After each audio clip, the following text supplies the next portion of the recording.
व्याख्यामुद्रां करसरसिजैः पुस्तकं शङ्खचक्रे बिभ्रद्भिन्नस्फटिकरुचिरे पुण्डरीके निषन्नः अम्लानश्रीरमृतविशदैरंशभिप्लावयन् मामविर्भूयादनगमहिमा मानसे वागधीशः नमस्ते प्राणेश प्रणत विभवायावनिमगाः नमस्वामिन् रामप्रियतमनमन् गुरुगुण नमस्तुभ्यं भीम प्रभातम कृष्णेष्ट भगवन् नमः श्रीमन्मध्वप्रदिश सुदर्शन्नो जय जय श्रीगुरुभ्यो नमः नारायणं सुरगुरुं जगदेकनाथं भक्तप्रियं सकललोकनमस्कृतं च त्रैगुण्यवर्जितमजं विभुमाद्यमीशं वन्दे भुवग्नम् अमरासुरसिद्धवन्द्यं नारायणं नमस्कृत्य नरं चैव नरोत्तमं देवीं सरस्वतीं व्यासं ततो जयमुदीरयेत् ವೇದವ್ಯಾಸರ ಮಹಾಭಾರತದ ಚಿಂತಕರಿಗೆ ವಂದನೆಗಳು. ಆಶ್ರಮವಾಸಿಕ ಪರ್ವದ 21ನೆಯ ಪ್ರವಚನ. ಮತ್ತೆ ವ್ಯಸನಕರ್ಷಿತರಾಗಿ ಪಾಂಡವರು ಪೌರರ ಜೊತೆಯಲ್ಲಿ ಧೃತರಾಷ್ಟ್ರಾದಿಗಳನ್ನು ನೋಡಲೆಂದೇ ಬಂದಿದ್ದಾರೆ, ದರ್ಶನಗೈದಿದ್ದಾರೆ. ದೂರದಲ್ಲೇ ಕಂಡು ಸಹದೇವ ಓಡಿ ಹೋಗಿ ಅಮ್ಮನ ಪಾದವನ್ನು ಗಟ್ಟಿ ಹಿಡಿದಿದ್ದಾನೆ. ಆಕೆ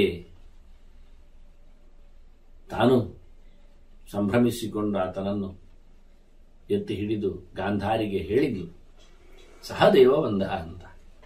ನೋಡ್ತಾಳೆ, ಉಳಿದವರು ಕಾಣ್ತಾ ಇದ್ದಾರೆ. ಉಳಿದವರನ್ನು ಕಂಡು ಸಂಭ್ರಮಿಸಿಕೊಂಡು ಪರಿಸ್ಥಿತಿ ಗಾಂಧಾರಿಯರನ್ನು ಕುಂತಿ ಇಟ್ಕೊಂಡಿರುತ್ತಾಳೆ. ಗಾಂಧಾರಿಯನ್ನು ಆತುಕೊಂಡು ಧೃತರಾಷ್ಟ್ರ ಇರುತ್ತಾನೆ. ಮುದುಕರು, ಅಶಕ್ತರು.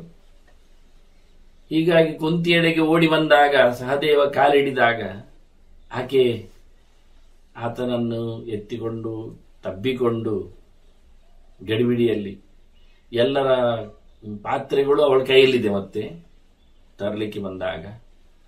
ಹೀಗಾಗಿ ಗಡಿಬಿಡಿಯಾಗಿದೆ ಅಲ್ಲಿ ಚೂರು. ಇದನ್ನು ಗಮನಿಸಿದರು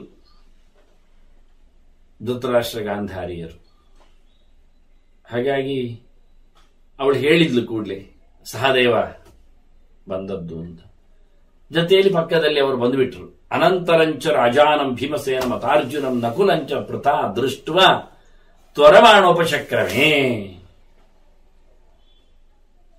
ಕೂಡಲೇ ಪಕ್ಕದಲ್ಲಿ ಧರ್ಮರಾಜ ಇವ ಓಡಿ ಬಂದಿದ್ದಾನಲ್ಲ ಮುಂದೆ.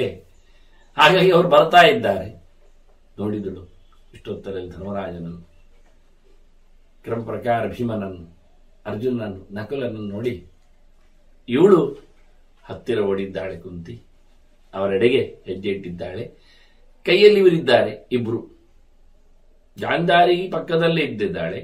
ಏನೋ ಮೈ ಮುಟ್ಟಿಕೊಂಡು ಬಟ್ಟೆ ಹಿಡಿದುಕೊಂಡು, ಬಟ್ಟೆ ಅಂದ್ರೆ ವಲ್ಕಲ, ನಾರುಡಿಗೆಗಳು, ಅದನ್ನು ಎಳೆದಾಗಿದೆ. ಅವರಿಬ್ಬರನ್ನು ಒಟ್ಟು ಸೇರಿಕೊಂಡ ಕರ್ಷಂತಿ ತೌ ತತಸ್ಥೇತಾಂ. ಇಬ್ರು ಸ್ವಲ್ಪ ಅಲ್ಲಾಡಿದ್ರು, ಚೂರು ಹೆಚ್ಚು ಕಡಿಮೆ ಆಯ್ತು, ಏನೋ ಆಗಿದೆ ಅಂತ ಹೇಳಿದ್ಲಿ ಇವಳು. ಸಹದೇವ ಬಂದಿದ್ದಾನೆ ಅಂತ ಅದರಿಂದ ಅವರಿಗೆ ಅಂದಾಜೆ ಆಯಿತು. ಹಾಗಾಗಿ ಇಬ್ಬರನ್ನು ಸ್ವಲ್ಪ ಎಳೆದಿದ್ದಾಳೆ ಅತ್ತಕ್ಕೆ. ಓಡುವ ದೌಡಾಯಿಸುವ ಗಡಿಬಿಡಿಯಲ್ಲಿ ಅವರಿಬ್ಬರು ಹಾಗೆ ಸ್ವಲ್ಪ ಸಮನಾಗಿ ನಿಂತರು. ದೃಷ್ಟ ಸನ್ಯ ಪತತ್ ಭುವಿ. ಅವರು ನೋಡಿದ್ರು ಮಕ್ಕಳು ಅಲ್ಲೇ ಕಂಗಾಲಾಗಿ ಕುಸಿದಿದ್ದಾರೆ ಒಂದು ಲೆಕ್ಕಾಚಾರದಲ್ಲಿ. ಗೊತ್ತಾಯಿತು, ಅಮ್ಮ ಅಂತ ಕರೆದಿದ್ದಾರೆ, ಸದ್ದು ಬಂದಿದೆ. ಅಲ್ಲಾದ್ರೂ ಗೊತ್ತಾಗತ್ತೆ. ರಾಜ ತಾನ್ ಸ್ಪರ್ಶಯೋಗೇನ ಸ್ವರಯೋಗೇನ. ರಾಜ ತಾನ್ ಧೃತರಾಷ್ಟ್ರ ಗಮನಿಸಿದ. ಸ್ವರಯೋಗೇನ ಸ್ಪರ್ಶೇನ ಚ ಮಹಾವನ. ದೊಡ್ಡ ಲೆಕ್ಕಾಚಾರದ ವ್ಯಕ್ತಿ ಆತ. ಮನಸ್ಸು ಬೇಗನೆ, ಯಾಕಂದ್ರೆ ಕಣ್ಣು ಕಾಣದಿದ್ರು ಅದರ ಸಾಮರ್ಥ್ಯ ಮನಸ್ಸಿನಲ್ಲಿ. ನಿಜವಾಗಿ ಕಣ್ಣು ಕಾಣುವುದಲ್ಲ, ಕಲ್ಲು ಹೊರಗಿನದ್ದು ಕೇವಲ ಒಂದು ಲೆನ್ಸ್ ಇದ್ದಾಗಲ್ವಾ ಅಷ್ಟೇ. ಕ್ಯಾಮರಾದಲ್ಲಿ ನೋಡ್ತೇವೆ ಹೇಳಿದ ಹಾಗೆ ಲೆನ್ಸ್ ಅದು. ಅದಕ್ಕೆ ಬೇಕಾದ್ದು ಮನಸ್ಸು ಒಳಗೆ. ಅದನ್ನು ಕಂಟ್ರೋಲ್ ಮಾಡುವಂಥದ್ದು ಜೀವ. ಅದಕ್ಕೂ ಮುಖ್ಯ ತತ್ವಾಭಿಮಾನಿಗಳು, ಅದರ ಮೇಲೆ ಪ್ರಾಣ, ಅದರ ಮೇಲೆ ಭಗವಂತ, ಎಲ್ಲ ಲೈನ್. ಅದನ್ನು ದೇವರು ನೋಡಿದರೆ ಉಂಟು, ನಾವು ನೋಡುವುದು. ದೇವರು ನೋಡಿದರೆ ಪ್ರಾಣ ನೋಡಿದರೆ ಉಂಟು, ನಾವು ನೋಡುವುದು. ದೇವರು ನೋಡಿದರೆ ಪ್ರಾಣ ನೋಡಿದರೆ ಸೂರ್ಯ ನೋಡಿದರೆ ಉಂಟು, ನಾವು ನೋಡುವುದು. ದೇವರು ನೋಡಿದರೆ ಪ್ರಾಣ ನೋಡಿದರೆ ಸೂರ್ಯ ನೋಡಿದರೆ ಜೀವ ನೋಡಿದರೆ ಉಂಟು. ಏನು ನೋಡುವುದು? ನಾವು ಅಂತಿಲ್ಲ ಅಲ್ಲಿಗ. ಇಷ್ಟ ಆದ ಬಳಿಕ ದೇವರು ನೋಡಿದರೆ, ಪ್ರಾಣ ನೋಡಿದರೆ, ಸೂರ್ಯ ನೋಡಿದರೆ, ನಾವು ನೋಡಿದರೆ, ಕಣ್ಣು ನೋಡುವುದುಂಟು, ಮನಸ್ಸು ಓದಿದ್ದಾರೆ, ನೋಡಿದ್ದಾರೆ. ಹೀಗಾಗಿ ನೋಡಿಲ್ಲ ಅಂತ ಹೇಳುವುದು ಗಮನ ಇರದಿದ್ದಾಗ, ಮನಸ್ಸು ಇರದಿದ್ದಾಗ. ಹಾಗಾಗಿ ಮನಸ್ಸು ನೋಡಿದರೆ ಉಂಟು. ದೇವರು ನೋಡಿದರೆ, ಪ್ರಾಣ ನೋಡಿದರೆ, ಸೂರ್ಯ ನೋಡಿದರೆ, ಜೀವ ನೋಡುವುದು ಅಂದ್ರೆ ಮನಪೂರ್ವಕ ಅಂತ ಅರ್ಥ. ಇಲ್ಲ ಆದ್ರೆ ಇಲ್ಲ ಜೀವ ನೋಡುವುದು. ಅದರ ಜೀವನಲ್ಲೇ ಮನಸ್ಸು ಲೆಕ್ಕಾಚಾರದಲ್ಲಿ. ಜೀವ ನೋಡಿದರೆ ಅಂದ್ರೆ ಮನಸ್ಸು, ಜೀವ ಮನೋಮಾಧ್ಯಮದಲ್ಲಿ ನೋಡಿದರೆ ಕಣ್ಣು ನೋಡುತ್ತದೆ, ಇಲ್ಲ ಅಂದ್ರೆ ಇಲ್ಲ.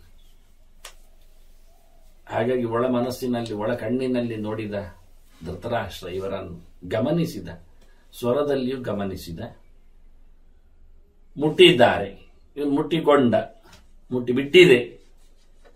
ಹೀಗಾಗಿ ತಿಳಿದು ಬಿಟ್ಟ. ಪ್ರತಿವಿಜ್ಞಾಯ ಮೇಧಾವಿ ಶಮಾಶ್ವಾಸಯತ ಪ್ರಭು, ಅವರನ್ನು ಸಂತೈಸಿದ.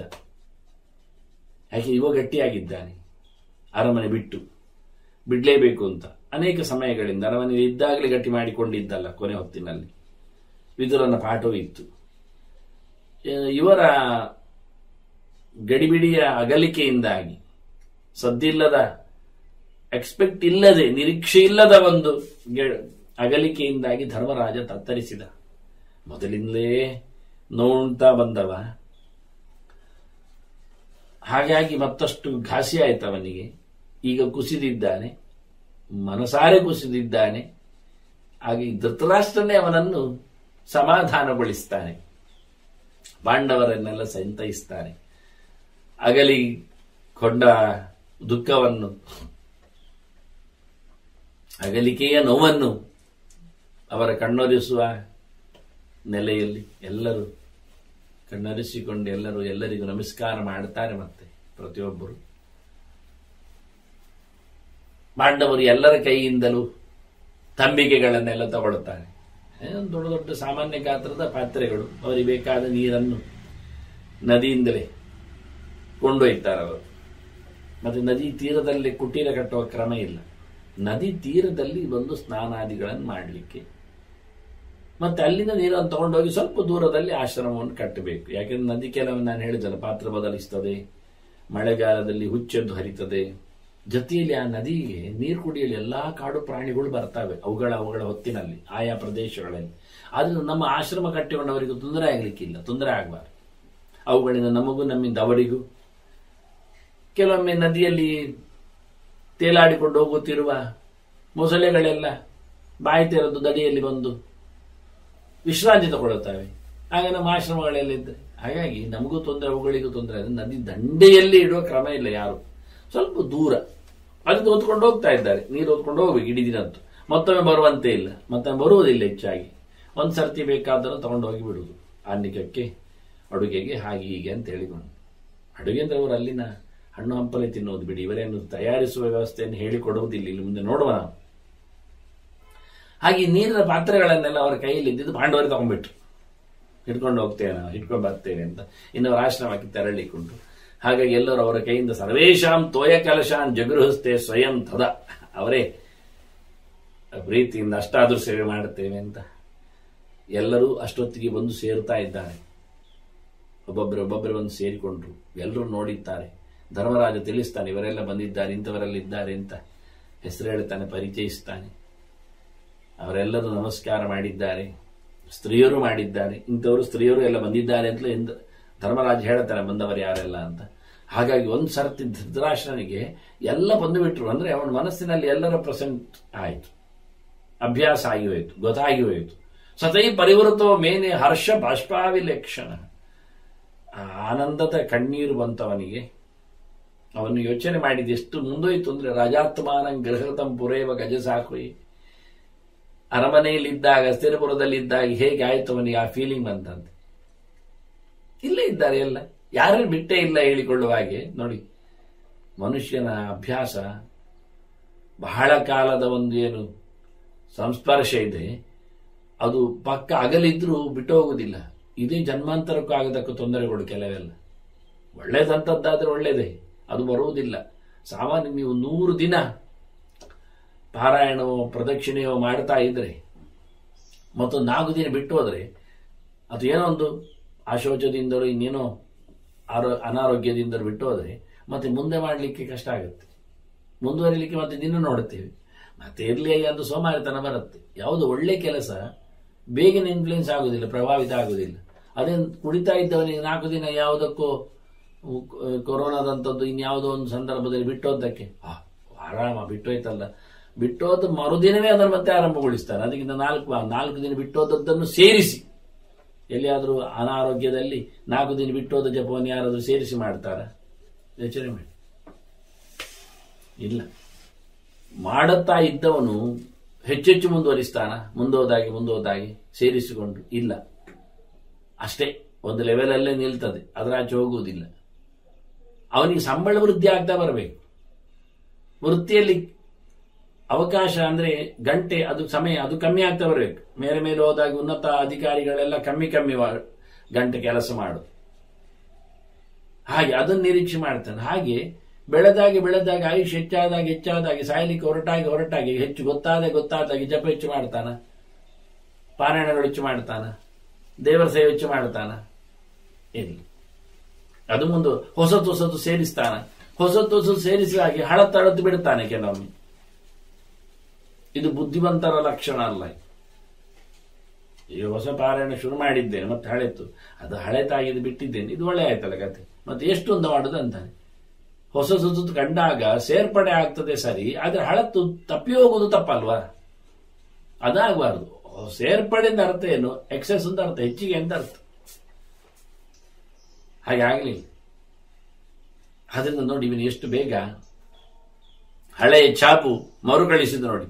ಅನೇಕ ಕಾಲದ ಜೊತೆಯಲ್ಲಿ ಅರಮನೆಯಲ್ಲಿ ಇದ್ದವನಾದ್ರಿಂದ ಇವರೆಲ್ಲರ ಸ್ವರ ಕೇಳಿದ ತಕ್ಷಣ ಮತ್ತೆ ಬ್ಯಾಕ್ ಟು ಪೆವಿಲಿಯನ್ ಇದ್ದಾಗಿ ಹಿಂದೆ ಬಂದ. ಮನೆಯಲ್ಲೇ ಇದ್ದೇನೆನ್ನುವ ಫೀಲಿಂಗ್ ಬಂದಂತೆ ಅವನಿಗೆ. ನೋಡಿ, ಇಷ್ಟು ಕಷ್ಟಪಟ್ಟ ಸಾಧನೆ ಒಂದೇ ದಿನದಲ್ಲಿ ಹಾಳಾಗುವ ಕತೆ ನೋಡಿ. ಇದು ಪ್ರಭಾವ. ಸುತ್ತಮುತ್ತಲಿನವರ ಕತೆ ಎಷ್ಟು ಬೇಗ ಇನ್ಫ್ಲುಯೆನ್ಸ್ ಆಗತ್ತೆ ಅಂತ. ಧೃತರಾಷ್ಟ್ರನಂತವನೇ ಒಂದು ಸಂಭ್ರಮಿಸಿಕೊಂಡ ಎನ್ನುವುದು ಸತ್ಯ.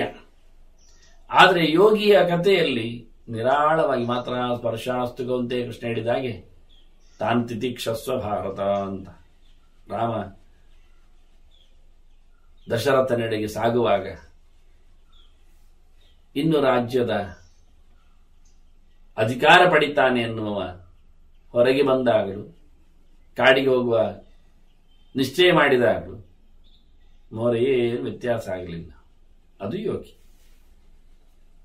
ಬಿಡುವಾಗಲೂ ಅವನಿಗೆ ದುಮ್ಮಾನ ಇಲ್ಲ, ಬಡ್ತಿ ಸಿಗುವಾಗಲೂ ಅವನಿಗೇನು ಅಹಂಕಾರ ಬಂದಿಲ್ಲ. ಈ ಬಹಳ ಚಂದವಾಗಿ ಧೃತರಾಷ್ಟ್ರ ಸಜ್ಜನರು ಇವರೆಲ್ಲ ಸಹವಾಸ. ಹಾಗಾಗಿ ಮತ್ತೆ ಅವರೆಲ್ಲರನ್ನು ಒಪ್ಪಿಕೊಂಡಾಗೆ ಆಯಿತು. ಎಲ್ಲರ ಪರಿಚಯ ಮಾಡಿಸಿದ ನಂತರ ಎಲ್ಲರೂ ಸೇರಿಕೊಂಡ್ರು ಅಲ್ಲಲ್ಲೇ. ಮತ್ತೆ ಆಶ್ರಮಕ್ಕೆ ಅಲ್ಲಿಂದ ತೆರಳುತ್ತಾರವರು, ಎಲ್ಲರೂ ಸೇರಿ ಆಶ್ರಮಕ್ಕೆ ಹೋಗುವ ಅಂತ. ಹಾಗೆ ಇವರು ಬಂದದ್ದೆಲ್ಲ ಗೊತ್ತಾಗಿದೆ, ಸುದ್ದಿ ಮುಟ್ಟಿದೆ. ಯಾರೋ ಯಾರಿಗೋ ಹೇಳಿ ಕೇಳಿ ಒಬ್ಬೊಬ್ಬರೊಂದೊಂದು ಹೇಳಿಬಿಡ್ತಾರೆ, ಪಾಂಡವರು ಬಂದದ್ದು ಅಂತ. ಸಾಕು ತಾನೆ ಅಷ್ಟು ಶಬ್ದ ಬಂದರೆ. ಆಗಿನ ಕಾಲದಲ್ಲಿ ಪಾಂಡವರು ಎನ್ನುವುದು ಇಡೀ ಲೋಕ ಕೇಳಿಯಾಗಿದೆ. ಅದು ಕೃಷ್ಣನ ಪಾಂಡವರಾಗುವುದರಿಂದ ಹೋರಾಟದಂಗಳದಲ್ಲಿ ಅಂತಹ ಅಸಮ ಪರಾಕ್ರಮಿಗಳನ್ನೆಲ್ಲ ಮುಗಿಸಿದ ಜಯಶಾಲಿಗಳು ಇವತ್ತಿನ ರಾಜರು ಯಾರು ಎನ್ನುವುದು, ಪಾಂಡವರು ಎನ್ನುವುದು ಆಗಿ ಹೋಗಿದೆ. ಅದು ಪಾಂಡುವನ್ನು ಅರಿತುಕೊಂಡವರಂತೂ ಪಾಂಡವರನ್ನು ಭಾರಿ ಮೆಚ್ಚಿಕೊಳ್ಳುತ್ತಾರೆ ಆ ಶಬ್ದವನ್ನು. ಆಡಳಿತ ಆಗ ಪಾಂಡುವಿನದ್ದೇ ಇದ್ದದ್ದಲ್ಲ, ಧೃತರಾಷ್ಟ್ರ ಕಣ್ಣಿಲ್ಲದವನಾಗಿದ್ದ. ಸ್ವಲ್ಪ ಕಾಲ ಮಾಡಿದ್ರು, ಭಾರಿ ಪರಾಕ್ರಮಿಯಾಗಿ ವ್ಯಾಸರ ಮಗನಾಗಿ ಮುಂದುವರಿದ ನೇತಾರನಾಗಿ ಬಂದವ. ಹಾಗಾಗಿ ಪಾಂಡವರು ಎನ್ನುವ ಸುದ್ದಿಯಿಂದ ಎಲ್ಲ ಸೇರಿಕೊಂಡಿದ್ದಾರೆ. ಸುತ್ತಮುತ್ತಲಿನ ಎಲ್ಲಾ ತಾಪಸರು, ತುಂಬಾ ಜನ ತಾಪಸೈಚ್ಛ ಮಹಾಭಾಗೈ ನಾನಾ ದೇಶ ಸಮಾಗತೈ, ಅವರು ಎಲ್ಲೆಲ್ಲೇ ಇದ್ದವರು ಇಲ್ಲಿ ಬಂದಿದ್ದಾರೆ, ಈಗೆಲ್ಲ ಸೇರಿದ್ದಾರೆ. ಇಲ್ಲಿಯವರು ಯಾರು ಅಲ್ಲ, ಯಾವ್ಯಾವುದೋ ದೂರದ ಊರಿನಿಂದ ಬಂದವರೆಲ್ಲ ಇಲ್ಲಿ ತಪಸ್ಸಿಗೆ. ಇದು ತಪಸ್ಸಿನ ಭೂಮಿ, ಇದು ಇಲ್ಲಿ ಒಟ್ಟಾಗುವುದು, ತಾಪಸರು ಒಟ್ಟಾಗುವ ತಾಣ ಇದು ಕುರುಕ್ಷೇತ್ರ. ಹಾಗಾಗಿ ಯಾವ್ಯಾವುದೋ ದೇಶಗಳ ದೂರದ ದೇಶದವರೆಲ್ಲ ಯಾವತ್ತಾವತ್ತೋ ಬಂದು ಕುಳಿತವರೆಲ್ಲ ತಾಪಸ್ಸರಿದ್ದಾರೆ. ಇಲ್ಲಿ ಋಷಿಮುನಿಗಳಿದ್ದಾರೆ. ನಮಗೆ ಈಗಾಗಲೇ ಒಬ್ಬ ರಾಜರ್ಷಿ ಸಿಕ್ಕಿದ್ದ ಶತಯೂಪ, ಅವನ ಅಜ್ಜನು ಇಲ್ಲಿಯೇ ಸಾಧನೆ ಮಾಡಿ ಮೇಲಕ್ಕೆ ಹೊರಟದ್ದು ಎನ್ನುವುದನ್ನು ನಾರದರು ಹೇಳಿಯಾಗಿತ್ತು, ನಮಗೆ ಗೊತ್ತಾಗಿದೆ ಅದೆಲ್ಲ. ಹಾಗಾಗಿ ಅನೇಕರು ಸಿದ್ಧಿಯನ್ನು ಪಡೆದ ತಾಣವಿದ್ದು ಅನೇಕರಿಗೆ ತಪಸ್ಸು ಮಾಡ್ತಾ ಇದ್ದಾರೆ. ಆ ತಾಪಸ್ಸರೆಲ್ಲ ಪಾಂಡವರನ್ನು ನೋಡ್ಲಿಕ್ಕೆ ಬಂದುಬಿಟ್ಟಿದ್ದಾರೆ. ಬಂದವರಿಗೆ ಕೇಳಿಕೊಂಡಿದ್ದಾರೆ, ತೇ ಅಬ್ರುವನ್ ಜ್ಞಾತುಮಿಚ್ಛಾಮ, ನಮಗೆ ಯಾರು ಪಾಂಡವರು, ಯಾರು ಪಾಂಡವರಲ್ಲಿ 5 ಜನ, ಯಾರು 5 ಒಬ್ಬೊಬ್ಬ ಯಾರ್ಯಾರಾಗಬೇಕಲ್ಲ, ನಮ್ಗೆ ಯಾರು ಅಂತ ಗೊತ್ತಾಗಬೇಕು ಅಂತ ಕೇಳಿದ್ರು. ನನಗೆ ತಿಳಿಯಲಿಕ್ಕೆ ಬೇಕಿತ್ತು ಇವರನ್ನು, ಅದಕ್ಕೆ ನೋಡ್ಲಿಕ್ಕೆ ಬಂದದ್ದು, ತಿಳಿಯಲಿಕ್ಕೆ ಬಂದದ್ದು, ನೋಡಿ ಬಿಡುವ ಅಂತ. ಹೆಸರು ಕೇಳಿಬಿಟ್ಟಿದೆ, ಕೃಷ್ಣನ ಪರಮ ಭಕ್ತರು ಅಂತ. ಹೀಗಾಗಿ ಅವರನ್ನು ನೋಡುವುದೇ ಒಂದು, ನೋಡಿ ಒಬ್ಬ ತಪಸ್ವಿ, ತಪಸ್ಸು ಮಾಡ್ತಾ ಇದ್ದೇನೆ, ಪೇಟೆಯವರು ಬಂದಿದ್ದಾರೆ, ರಾಜರೇ ಬಂದಿದ್ದಾರೆ, ಪಾಂಡವರೇ ಬಂದಿದ್ದಾರೆ ಅಂತ ನೋಡ್ಲಿಕ್ಕುಂಟು ಅಲ್ಲ. ಸಾಧಕರನ್ನು ನೋಡುವುದೇ ಒಂದು ಹಿಗ್ಗು. ದೇಶಕ್ಕೆ ಬಂದಾಗ ಅವರ ಪ್ರದೇಶಕ್ಕೆ ಹೋಗಿ ನೋಡಬೇಕು ಅಂತ ನೀವು ಹೇಳಬೇಡಿ, ಅದು ಚೆಲುವಲ್ಲ. ನೋಡ್ಬೇಕಾದ್ರೆ ಅವರಲ್ಲಿ ಬರ್ಬೋದಿತ್ತಲ್ಲ, ಹಾಗಲ್ಲ. ಬಂದಾಗ ಅವರನ್ನು ನೋಡಿ ಬಯಸುವುದುಂಟಲ್ಲ, ಅದು ಭಾರಿ ಚಂದ, ಅದು ವಿಷಯ. ಪಾಂಡವರು ತಮ್ಮ ಹಿರಿಯನನ್ನು ನೋಡ್ಲಿಕ್ಕೆ ಬಂದಿದ್ದಾರೆ, ನೋಡ್ತಾರೆ, ಹೋಗ್ತಾರೆ. ನಾವು ತಾಪಸರು, ನಮಗೇನುಂಟು ಸಂಬಂಧ ಎನ್ನುವ ನೆಲೆ ಅಲ್ಲದೆ, ಸಣ್ಣ ಪುಟ್ಟ ಊರಿನ ಗಾದೆ ಇರ್ತದೆ, ಊರಿಗೆ ಬಂದವಳು ನೀರಿಗೆ ಬಾರದೆ ಇರ್ತಾಳ ಅಂತ. ಹಾಗೆ ಊರಿಗೆ ಬಂದವರು ದೇವರೆಡೆಗೆ ಬಾರದಿರ್ತಾರ, ನನ್ನ ಸ್ಲೋಗನ್ ಹಾಗೆ. ಎಷ್ಟೋ ಜನ ಉಡುಪಿಗೆ ಆಸುಪಾಸುಗಳ ಕೆಲಸಕ್ಕೆ ಓಡಿ ಬರ್ತಾರೆ. ಬಂದವರು ಕೃಷ್ಣ ದರ್ಶನ ಮಾಡದೆ ಹೋದರೆ ಅದು ಏನು ಅಲ್ಲ ಕೃಷ್ಣ. ಆದರೆ ಒಂದು ಹೌದು, ತಾನೇ ನೆಲೆಗೊಂಡು ಮಾಡಿದ ಒಂದು ಮೂರ್ತಿ ಅದು. ಜೊತೆಯಲ್ಲಿ ಅದನ್ನು ರುಕ್ಮಿಣಿ ಆರಾಧಿಸಿದ್ದಾಳೆ. ಅವಳಿಗೇನು ಮೂರ್ತಿಯ ಮಾಧ್ಯಮದಲ್ಲಿ ದೇವರನ್ನು ನೋಡಬೇಕು ಅಂತಲ್ಲ, ನಿರಂತರ ದೇವರ ಹತ್ತಿರದಲ್ಲಿ ಇರುವವಳು, ತೆಕ್ಕೆಯಲ್ಲೇ ದೇವರಲ್ಲಿ ನೆಲೆಗೊಂಡವಳಿಗೆ ಆದ್ರೂ ಒಂದು ಚಂದ, ಕೃಷ್ಣ ನಿಂತು ಮಾಡಿಸಿದ ಒಂದು ಸುಂದರವಾದ ಮೂರ್ತಿ, ಅದರಲ್ಲಿ ದೇವರನ್ನು ನಿತ್ಯ ನೋಡುವ ಭಾಗ್ಯ ಅಂತ ಅವಳನ್ನು ಉಪಾಸನೆ ಮಾಡಿ ಕೊಟ್ಟದ್ದವಳು. ನಾವು ಕೆಲವರ ಹತ್ರ ಹೇಳೋದಿಲ್ಲ, ದೊಡ್ಡವರ ಹತ್ರ ಮುಟ್ಟಿಸಿ ತಗೊಳ್ತೇವಲ್ವ, ಹಾಗೆ ಅದನ್ನು ಆಚಾರ್ಯ ಮದ್ದೂರು ಎತ್ತಿಟ್ಟು ಎಷ್ಟೋ ಸಮಯ ಪೂಜಿಸಿ ತನ್ನ ಖಾಸ ಶಿಷ್ಯರಿಂದ ಅದನ್ನು ಬಹಳ ವೈಭವದಿಂದ ಆರಾಧನೆಗೊಳಿಸಿದ ಆ ಮೂರ್ತಿಯ ದರ್ಶನವೇ ಒಂದು ಭಾಗ್ಯ. ನಮಗೇನು ಕಾಣದಿದ್ರು, ಅದು ಕೇವಲ ಶಿಲೆಯಾಗಿ ಕಂಡ್ರುವ ಅದನ್ನಾದ್ರೂ ಕಾಣುವುದು ಸಂತೋಷವೇ. ನೋಡಿ ಹೇಸಿಗೆ ಎಂತ ಹೇಳುವ, ಟಿಪ್ಪುವಿನ ಖಡ್ಗ ಅಂತ ಪ್ರದರ್ಶನ ಮಾಡಿದ್ರೆ ನೋಡ್ಲಿಕ್ಕೆ ಮುತ್ತಿಯಾಗಿ ನೋಡ್ಲಿಕ್ಕೆ ಬರ್ತಾನೆ. ಅಲ್ಲಿಯೂ ಮುಟ್ಲಿಕ್ಕೆ ಬಿಡುವುದಿಲ್ಲ, ಎತ್ತಲಿಕ್ಕೆ ಆಗುವುದಿಲ್ಲ, ನೋಡ್ಲಿಕ್ಕೆ ಕಮ್ಮಿ ಇಲ್ಲ. ದೂರದಲ್ಲಿ ಏನಾದ್ರೂ ಒಂದು ಕಬ್ಬಿಣದ ತುಂಡು, ಅದು ಬಂಗಾರದ ಹಿಡಿಯೋ ಏನೇ ಇರಲಿ, ಒಂದು ವೈಭವದ ವಸ್ತು. ಹಾಗೆ ಒಂದು ಕೃಷ್ಣನನ್ನು ನೋಡುವಾಗಲೂ ಐತಿಹಾಸಿಕವಾಗಿ ಅದಕ್ಕಿಂತಲೂ ಹಳೆಯ 5000 ವರ್ಷದ ಹಳೆಯ ಒಂದು ಕಲ್ಲಿನ ಮೂರ್ತಿ, ಅದರಲ್ಲಿ ಒಂದು ಅತ್ಯಂತ ಅದ್ಭುತವಾದಂತಹ ವೈಬ್ರೇಷನ್, ಶಕ್ತಿ, ಒಂದು ಕಲೆ ಇವೆಲ್ಲ ಇರುವಾಗ ನೋಡಿದರೆ ನಮಗೆ ಅದರ ಅನುಗ್ರಹ ಆಗುವ ಸಾಮರ್ಥ್ಯ ಅದರಲ್ಲಿದ್ದಾಳೆ. ಟಿಪ್ಪುವಿನ ಕತ್ತಿ ನೋಡುವುದರಿಂದ ನಮಗೆ ಬಲ ಬರುವುದೂ ಇಲ್ಲ, ಅಥವಾ ಆ ಕಾಲದ ನೆನಪು ಆಗುವುದಿಲ್ಲ, ಏನಿಲ್ಲ. ಒಂದು ಐತಿಹಾಸಿಕ ಮೂಮೆಂಟ್ ನೋಡಿದ, ಇಷ್ಟು ಬಿಟ್ರೆ ಮತ್ತೇನಿಲ್ಲ. ಅದರಲ್ಲಿ ಪುಣ್ಯ ಪುರುಷಾರ್ಥ, ಪಾಪ ಎಚ್ಚರ, ಅದೆಲ್ಲ ಪ್ರಶ್ನೆ ಇಲ್ಲ. ಆದರೆ ದೇವರ ಆ ಮೂರ್ತಿ ನೋಡಿದರೆ ಖಂಡಿತವಾಗಿ ಅವನದು ಎಷ್ಟೋ ಜನ್ಮಗಳ ಕೊಳೆ ನಾಶ ಆಗುತ್ತೆ, ಎಷ್ಟೋ ಜನ್ಮಗಳು ಉದ್ಧಾರ ಆಗುತ್ತೆ. ಎರಡು ಆಚೀಚೆಯ ಲೆಕ್ಕಾಚಾರ. ಏನು ನೋಡುವುದು ಬೇಡವ, ನೋಡಿದ್ದಕ್ಕೆ. ಹಾಗೆಲ್ಲ ನಮಗೆ ಭಾವನೆಗಳು ಇಲ್ಲ. ಹಾಗೆಲ್ಲ ನಮ್ಮಲ್ಲಿ ಯೋಗ್ಯತೆಗಳು ಇಲ್ಲ, ಹಾಗೆಲ್ಲ ನಮಗೆ ಯೋಚನೆಗಳು, ಥಾಟ್ ವೇವ್ಸ್ಗಳು, ಅನುಸಂಧಾನಗಳು ಇಲ್ಲ. ಏನ್ ಬೇಕಾದ್ರೆ ಹೇಳ್ಕೊಳ್ಳಿ, ಜಡವಾದ ಕಣ್ಣು, ನಾನಾಗಿ ಹೇಳಿದ್ದಾನೆ, ಜಡವಾದ ಕಣ್ಣು ತನ್ಮೂಲಕ ಜೀವ, ಸೂರ್ಯ, ಪ್ರಾಣ, ಭಗವಂತ, ಅವನ ನೇತೃತ್ವದಲ್ಲಿ ಆದ ಘಟನೆ, ಅದಕ್ಕೊಂದು ಮಾರ್ಗ ಇದೆ, ವ್ಯವಸ್ಥೆ. ಹೀಗೆ ಎಷ್ಟೋ ಜನ ಬಂದರು ದೊಡ್ಡ ಮಟ್ಟಿನಲ್ಲಿ ಆಚಾರ್ಯ ಮಧ್ವರ ಜನ್ಮ ತಾಣಕ್ಕೆ, ಏನೋ ದೊಡ್ಡ ಸೇವೆ ಪುನಸ್ಕಾರ ಮಾಡಲಿಕ್ಕೆ ಬಹಳ ದೂರದಿಂದ 300-500 ಮೈಲು ದೂರಗಳಿಂದ ಬಂದವರು ಇದ್ದಾರೆ. ಸಾಧುಗಳು, ಸಂತರು, ಸನ್ಯಾಸಿಗಳು, ದೊಡ್ಡ ಮಟ್ಟಿನವರು ಎಲ್ಲ. ಆದರೆ ಬಂದವರು ಅಲ್ಲಿಂದಲೇ ಹೊರಟ್ರಲ್ಲ, ಕೃಷ್ಣನನ್ನು ಕಾಣಲಿಲ್ಲ ಅಲ್ಲ. ತುಂಬ ವ್ಯಥೆಯ ಸಂಕಟದ ಸಮಯ ಅದು. ನನಗೆ ಆಶ್ಚರ್ಯ ಅನಿಸುತ್ತೆ. ಅಷ್ಟು ದ್ವೇಷವೇ ಯಾವುದೋ ವ್ಯವಸ್ಥೆಯಲ್ಲಿ, ಯಾವುದೋ ವ್ಯಕ್ತಿಯಲ್ಲಿ, ಯಾವುದೋ ನೆಲೆಯಲ್ಲಿ. ನಮಗೇನು ಕೃಷ್ಣ ಮಾಡಿದ ಅನ್ಯಾಯ? ರಜತಪೀಠ ಪುರ ಆಚಾರ್ಯ ಮಧ್ವರು ಭೂತ್ವಾ ಕ್ಷೇತ್ರೇ ವಿಶುದ್ಧೇ ದ್ವಿಜಗಣ ನಿಲಯೇ ರೌಪ್ಯಪೀಠಾಭಿಧಾನೆ ತತ್ರಾಭಿ ಬ್ರಹ್ಮಜಾತಿ ತ್ರಿಭುವನ ವಿಶದೆ ಮಧ್ಯಗೆ ಹಕ್ಕೆಗೆ. ಮೊದಲ ಬಾರಿಗೆ ಆಚಾರ್ಯ ಮಧ್ವರಾಗಿ ವಾಯುತತ್ವ ನೆಲ ಮುಟ್ಟಿದ ತಾಣ ಅನಂತೇಶ್ವರ. ಭೂತ್ವಾ ಕ್ಷೇತ್ರೇ ವಿಶುದ್ಧೇ. ಆಗ ಇನ್ನು ಕೃಷ್ಣ ಮಠ ಆಗಿರಲಿಲ್ಲ, ಆಚಾರ್ಯ ಮಧ್ವರು ತಂದಿಟ್ಟಿದ್ದಿಲ್ಲ. ಆಗ ರಜತಪೀಠ, ರೌಪ್ಯಪೀಠ, ಕ್ಷೇತ್ರ, ಅದರ ಅಧಿದೇವತೆ ಅನಂತಾಸನ, ಪೂರ್ವಾಲಯ ಪಶ್ಚಿಮಾಲಯ ಅಂತ. ಎದುರಲ್ಲಿ ಚಂದ್ರಮೌಳೀಶ್ವರ, ಹಿಂಬದಿಯಲ್ಲಿ ಅನಂತಾಸನ. ಅದರಲ್ಲಿ ಮೊದಲಿದ್ದದ್ದು ಅನಂತಾಸನ ಒಂದೇ, ಮತ್ತೆ ಚಂದ್ರಮೌಳೀಶ್ವರ ಒಂದದ್ದು. ಅನಂತ ಪುಷ್ಕರಣಿಯಲ್ಲಿ ಮತ್ತೆ ಚಂದ್ರಮೌಳಿಯ ಉದ್ಭವ. ಅದರಿಂದ ದೊಡ್ಡ ಅನಂತ ಸರೋವರ ಇದ್ದದ್ದು ಅನಂತಾಸನ. ಅದನ್ನು ಆಚಾರ್ಯ ಮಧ್ವರು ಬಂದಾಗ ಚಂದ್ರಮೌಳೀಶ್ವರನು ಬಂದಿತ್ತು. ವಾಯುತತ್ವ ಮೊದಲು ಕಾಲಿಟ್ಟ ತಾಣ ಅನಂತೇಶ್ವರ. ಭೂತ್ವಾ ಕ್ಷೇತ್ರೇ ವಿಶುದ್ಧೇ ದ್ವಿಜಗಣ ನಿಲಯ. ಇಡೀ ಬ್ರಹ್ಮಕುಲ ತುಂಬಿತ್ತಂತೆ ಆಗ ಉಡುಪಿಯಲ್ಲಿ. ಅದನ್ನ ಆಚಾರ್ಯರು ಎಲ್ಲಿ ಪಾದ ಇಟ್ಟರೋ ಆ ಜಾಗ ಅವರ ಕೊನೆಯ ಪಾಠ ಪ್ರವಚನದ ತಾಣವಾಗಿ ಇದಿರಬೇಕು. ಸೆಲೆಕ್ಷನ್ ಒಂದು ಮುಖ. ಇನ್ನೊಂದು, ಆಚಾರ್ಯ ಎಲ್ಲಿ ನೆಲೆಗೊಂಡರೋ ಆರಂಭದಲ್ಲಿ ಆಗ ಓಪನ್ ಏರಿಯಾ. ಅನಂತಾಸನ ದೇವಸ್ಥಾನ ಅಂದ್ರೆ ಬಹಳ ಸಣ್ಣ ಮಟ್ಟಿನದ್ದು, ತುಂಬಾ ದೊಡ್ಡ ಪ್ರಾಂಗಣದ್ದು. ಇವತ್ತಿನ ರಥವೀಧಿ ಅದು ಆಗ ಓಪನ್ ಆಗಿ ಇತ್ತು. ಇವತ್ತೂ ರಥವೀಧಿಯೇ ದೊಡ್ಡದು ಅನಂತಾಸನಿಗೆ, ಉತ್ಸವದ ಪ್ರದಕ್ಷಿಣೆಯ ಪಥ.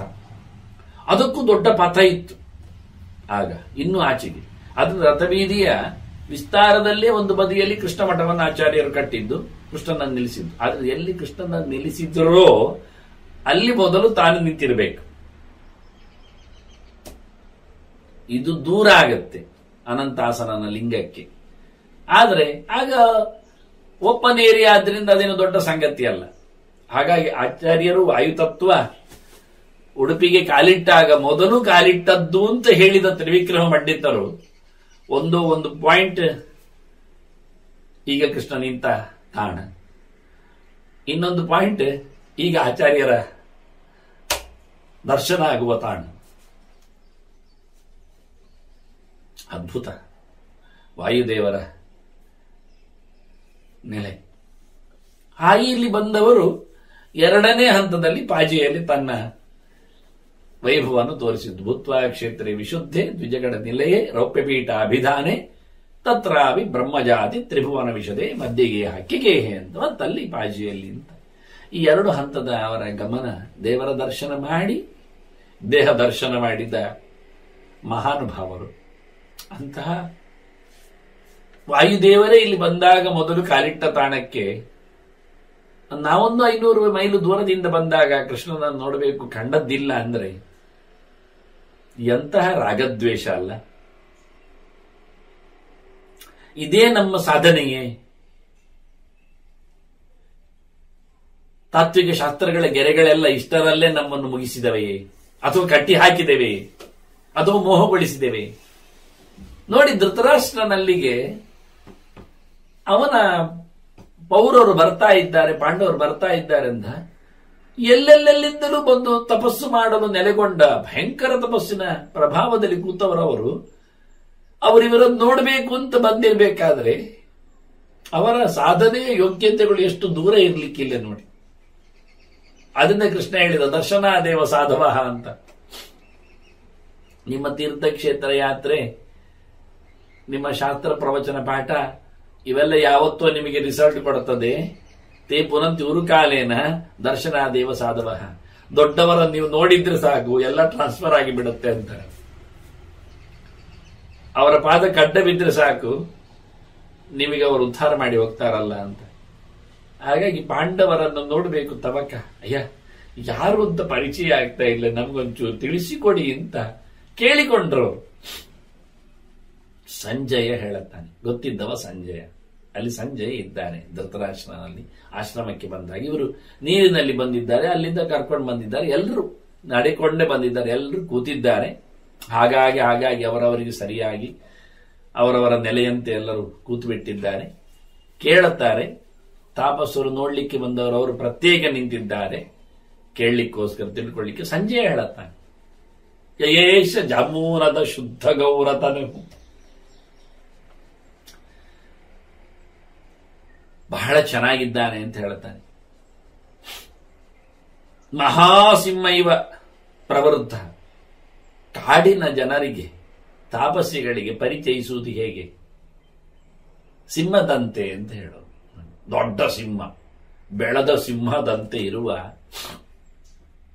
ಶುದ್ಧವಾದ ನಿರ್ಮಲವಾದ ದೇಹದ ಈ ವ್ಯಕ್ತಿ ಪ್ರಚಂಡ ಘೋಣ ಪೃಥು ದೀರ್ಘ ನೇತ್ರ ತಾಮ್ರಾಯತಾಕ್ಷ ಕುರುರಾಜ ಏಷಃ. ಈಗ ಕುರುವಂಶದ ದೊರೆ ಇವ ಧರ್ಮರಾಜ. ಅವನ ಮೂಗು ಚೆನ್ನಾಗಿದೆ ಅಂತ ವರ್ಣನೆ ಮಾಡಿದ್ದಾನೆ ನೋಡಿ. ಒಬ್ಬೊಬ್ಬರು ಒಂದೊಂದು ಬಗ್ಗೆ ಹೇಳೋದು ಗಮನಿಸಿ ನೀವು, ಪ್ರತ್ಯೇಕ ಸಿಕ್ಲಿಕ್ಕೆ. ಇದು ಲಕ್ಷಣಶಾಸ್ತ್ರದ ಕ್ರಮ.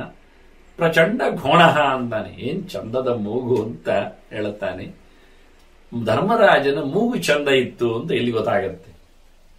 ಕೆಂಪು ಕಣ್ಣು, ಉದ್ದನೆಯ ಕಣ್ಣು, ಚೆನ್ನಾಗಿದ್ದಾನೆ ನೋಡಿ ಇವ ಅಂತ ಕೈ ತೋರಿಸಿಕೊಂಡು ಸಂಜಯ ಧರ್ಮರಾಜನನ್ನು ಪರಿಚಯಿಸ್ತಾನೆ. ಸಣ್ಣ ಕೆರೆಯಲ್ಲಿ ಪರಿಚಯಿಸ್ತಾನೆ. ಅದು ತುಂಬಾ ಮಹತ್ತಿಕೆ ಉಳ್ಳಂತಹ ಕಥೆ.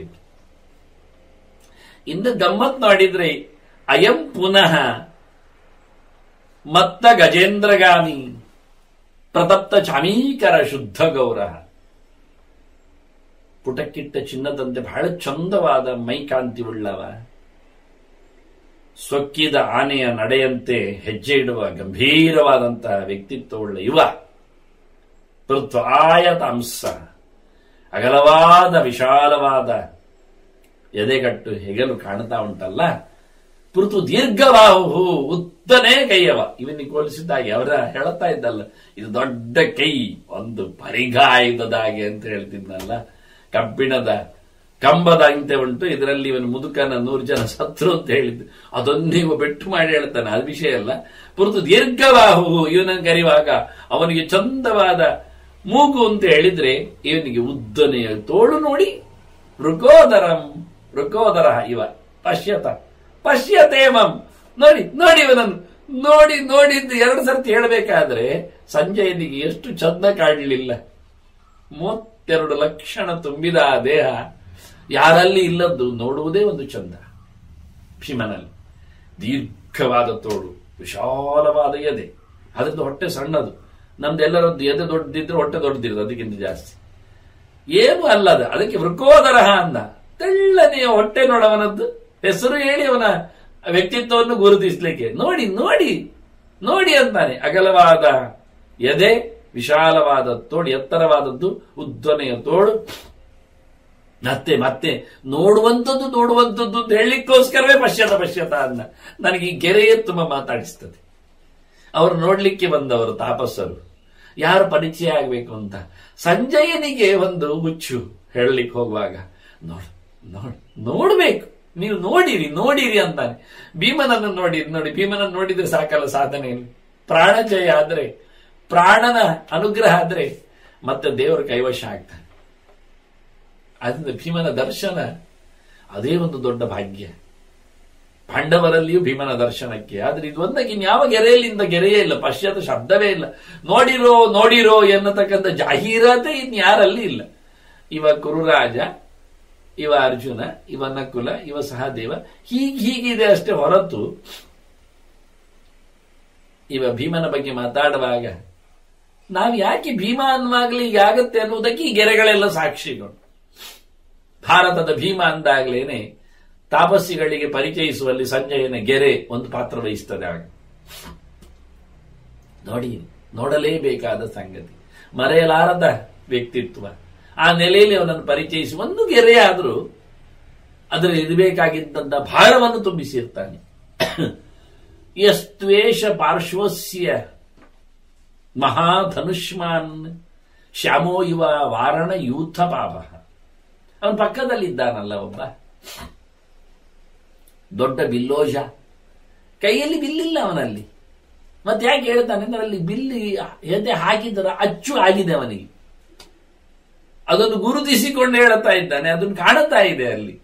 ಅವನೇನು ದುರುಸು ಉಡುಗೆ ತೊಡುಗೆಲ್ಲ ಗಮ್ಮತ್ನಲ್ಲಿ ಹಾಕೊಂಡು ಬರಲಿಲ್ಲ. ಹಾಗೆ ಅದನ್ನು ಗಮನಿಸಿ ಸಂಜೆ ತೋರಿಸಿ ಹೇಳ್ತಾನೆ, ಶಾಮೋ ಯುವ ವಾರಣ ಯೂಥ ಪಾಪ. ದೊಡ್ಡ ಸಲಗದ ಹಿಂಡಿನ ನಡುವೆ ಎತ್ತರದಲ್ಲಿ ಕಾಣುವ ಆನೆಯಂತೆ ಎತ್ತರದಲ್ಲಿ ದಟ್ಟನಾಗಿ ಗಟ್ಟಿಯಾಗಿ ಯುವಕನಾಗಿ ಕಾಣುತ್ತಾ ಇದ್ದಾನೆ.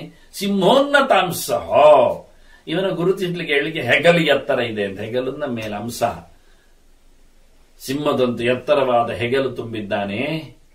ಗಜಖೇಲ ಗಾಮಿ, ಆನೆಯಂತೆ ಇವನದ್ದು ಗಟ್ಟಿ ನಡಿಗೆ. ಪದ್ಮಾಯತಾಕ್ಷ, ಅರಳು ಗೆಂದಾವರ ಹೆಸರಿನಂತೆ ವಿಶಾಲವಾದ ಕಣ್ಣು ಬೇರೆ ಇದೆ. ಅರ್ಜುನ ಯೇಷಃ ವೀರ, ಇವನೇ ವೀರ ಅಂದ್ರೆ ಇವನೇ ಹೆಸರು ಪಡೆದವ, ಇವನ ಅರ್ಜುನ ಅಂತ ಹೇಳ್ತಾನ ಅವನನ್ನು. ಮತ್ತೆ ತೋರಿಸ್ತಾನೆ, ಕುಂತಿ ಸಮೀಪೆ ಪುರುಷೋತ್ತಮೌತವು ಯಮೋ ಇಮೋ ವಿಷ್ಣು ಮಹೇಂದ್ರ ಕಲ್ಪವು. ನೋಡಲ್ಲಿ ಕುಂತಿ ಪಕ್ಕದಲ್ಲಿ, ಅವರಿಗೆ ಕುಂತಿ ಗೊತ್ತು. ಅವರಿಗೆ ಕುಂತಿ ಪಕ್ಕದಲ್ಲಿ ಕೂತಿದ್ದಾರಲ್ಲ ಇಬ್ರು, ಅವರು ಯಮಳರು. ಅವ್ರಿಗೆ ಹೋಗಿ ಅಲ್ಲಿ ಕೂತಿದ್ದಾವೆ ಇಬ್ರು ಮಕ್ಕಳು. ಮಾದ್ರಿ ಮಕ್ಕಳು ಅಮ್ಮನ ಕಳ್ಕೊಂಡದ್ರಿಂದ ಯಾವತ್ತು ನೋಡಿದ್ರು ಆ ಕುಂತಿಯ ಪಕ್ಕದಲ್ಲಿ ಕೂತು ಬಿಡುತ್ತೆ. ನಿಜವಾಗಿ 3 ಜನ ದೂಡಬೇಕಿತ್ತು. ಎಷ್ಟು ಖುಷಿಯಲ್ಲಿ ಆ ಇಬ್ಬರನ್ನು ಒಪ್ಪಿದ್ದಾರೆ ನೋಡಿ. ಪಾರ್ಥರು 3 ಜನ ಕುಂತಿಯ ಮಕ್ಕಳು, ಮಾದ್ರಿ 2 ಮಕ್ಕಳು ಅಮ್ಮನ ಪಕ್ಕದಲ್ಲಿ ಕೂತರೆ ಅಮ್ಮ ಇಲ್ಲಲ್ಲ ಅವರಿಗೆ ಪಾಪ, ಇರ್ಲಿ ಆಯ್ತಾ, ನಮ್ಮ ಅಮ್ಮನ ಪಕ್ಕದಲ್ಲಿ ಆ ಅಮ್ಮನ ಮಕ್ಕಳು ಇರ್ಲಿ ಅಂತ. ಎಂತ ಉದಾರತೆ. ಈಗ ಓಡಿ ಬಂದವರು ಹೋಗಿ 80 ಆಗಿದೆ ಅವರಿಗೆಲ್ಲ, ಕಮ್ಮಿ ಅಲ್ಲ. ಕುಂತಿಯ ಪಕ್ಕದಲ್ಲಿ ಕೂತಿದ್ದಾನೆ. ಸಂಜೆ ಗುರುತಿಸುವಾಗ ಅಲ್ಲಿದ್ದಾರೆ, ಅದನ್ನು ಇಟ್ಕೊಳ್ತಾರೆ ಪಾಯಿಂಟ್. ಕುಂತಿ ಸಮೀಪೆ ಪುರುಷೋತ್ತಮೌತವು ಯಮೋ ಇಮೋ ವಿಷ್ಣು ಮಹೇಂದ್ರ ಕಲ್ಪು. ಕಮ್ಮಿ ಇಲ್ಲ, ಇಂದ್ರ ವಿಷ್ಣುಗಳಂತ ಇದ್ದಾರೆ ನೋಡ್ರಿ, ಜಾಸ್ತಿ ಚೆನ್ನಾಗಿದ್ದಾರೆ ಅವರು ಸಹ. ಮನುಷ್ಯ ಲೋಕೆ ಸಕಲೆ ಸಮೋಸ್ತಿ ಯಯೋ ನ ರೂಪೆ ನ ಬಲೆ ನ ಶೀಲೆ. ಇದು ಪರಿಚಯಿಸುವ ಬಗೆ, ಅವರಿಗೆ ತಿಳಿಸಿಕೊಡುವ ರೀತಿ. ಇಡೀ ಮನುಷ್ಯ ಲೋಕದಲ್ಲಿ ಹುಡುಕಿದ್ರೆ ಚಂದದಲ್ಲಿ ಇವರನ್ನು ಮೀಟ್ ಆಗುವವರಿಲ್ಲ ಅಂತ ಹೇಳಿಬಿಟ್ಟ ಸಂಜೆ. ತಪಸ್ವಿಗಳಿಗೆ ಒಂದು ನೋಡುವುದೇ ಭಾಗ್ಯ ಹೇಳಿದ್ರು.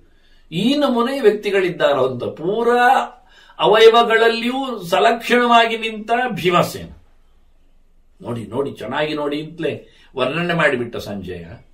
ನಮಗಿಲ್ಲಿ ಒಂದೊಂದೇ ಗೆರೆ ಕೊಟ್ಟದ್ದು ಜನಮೇಜಯನಿಗೆ. ವೈಶಂಪಾಯನರು ತುಂಬಾ ಹೇಳಲಿಲ್ಲ, ಸಂಜಯ್ ಎಷ್ಟು ಹೇಳಿದ್ದಾನೆ ಯಾರಿಗೊತ್ತಲ್ಲಿ. ನಮಗೆ ಮುಗಿಬೇಕಲ್ಲ ಭಾರತ ಪ್ರವಚನ.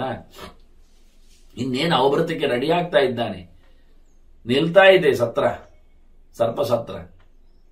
ಹಾಗಾಗಿ ಈ ವೈಶಂಪಾಯನರು ಅವನಿಗೆ ಹೇಳುವಾಗ, ಜನಮೇಜಯನಿ ಹೇಳುವಾಗ ಇಷ್ಟೆಲ್ಲ ಹೇಳಿದ್ರು ಅಂತ. ಎಷ್ಟು ಹೇಳಿದ್ದಾರೆ, ಎಷ್ಟೆಲ್ಲ ಲಕ್ಷಣ ಪೂರ ಗುರುತಿಸಿದ್ದಾರೇನು. ಒಂದೊಂದು ನಾನನ್ನು ಒಂದೊಂದು ಹೈಲೈಟ್ ಮಾಡಿದ್ದಷ್ಟೇ.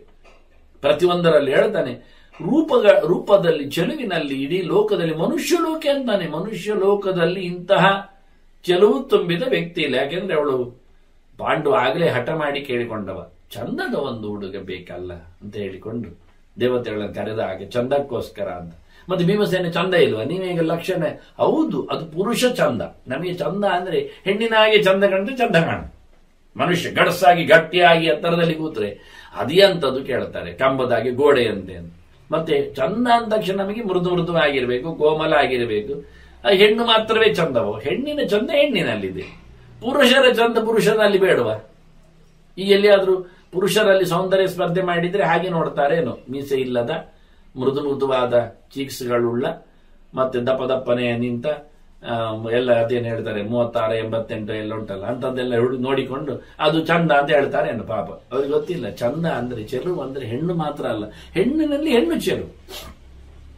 ನೋಡಿ, ಪ್ರಾಣಿ ಪಕ್ಷಿಗಳನ್ನು ನೋಡ್ಕೊಂಡು ಹೋಗಿ ಎಲ್ಲ ಗಂಡುವೇ ಚೆಲುವಿರುವುದು. ಸೌಂದರ್ಯ ಸ್ಪರ್ಧೆ ಅಲ್ಲಿ ಮಾಡಿದ್ರೆ ಎಲ್ಲ ಗಂಡಿಗೆ ಪ್ರೈಸ್, ಅಲ್ಲಿ ಒಂದು ಹೆಣ್ಣಿಗೆ ಇಲ್ಲ. ನೋಡಿ, ನವಿಲು ಒಂದು ರಾಶಿ ಹೆಣ್ಣುಗಳಂತಾನೆ ಚಂದ ಉಂಟ, ಗರಿ ಬಿಚ್ಚಿ ಕುಣಿವ ಚಂದ ಎಲ್ಲ ಅಲ್ಲಿ ಕುಣಿತ ಇರುವುದು. ಅದಕ್ಕೆ ಕುಣಿತ ಭಜನೆ ಎಲ್ಲ ನವಿಲು ಗಂಡುವೇ ಮಾಡುದು, ಹೆಣ್ಣುಗಳೆಲ್ಲ ಅಲ್ಲೇ ಅಲ್ಲ.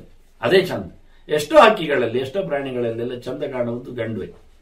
ಇರಲಿ, ಸಮಸ್ಯೆ ಆಗಿ ನಮಗೆ ಇಲ್ಲಿ ಅಂತ ಬಹಳ ಚಂದವಾಗಿ ನಕುಲರಿಗೆ ಸರಿಯಾಗಿರತಕ್ಕ ವ್ಯಕ್ತಿ, ನಕುಲ ಸಹದೇವರಿಗೆ ಸರಿಯಾದ ಚಂದದಲ್ಲಿ ಮಾತ್ರ ಅಲ್ಲ, ನರೂಪೇ ನಬಲೇ ಹೇಳ್ತಾನೆ.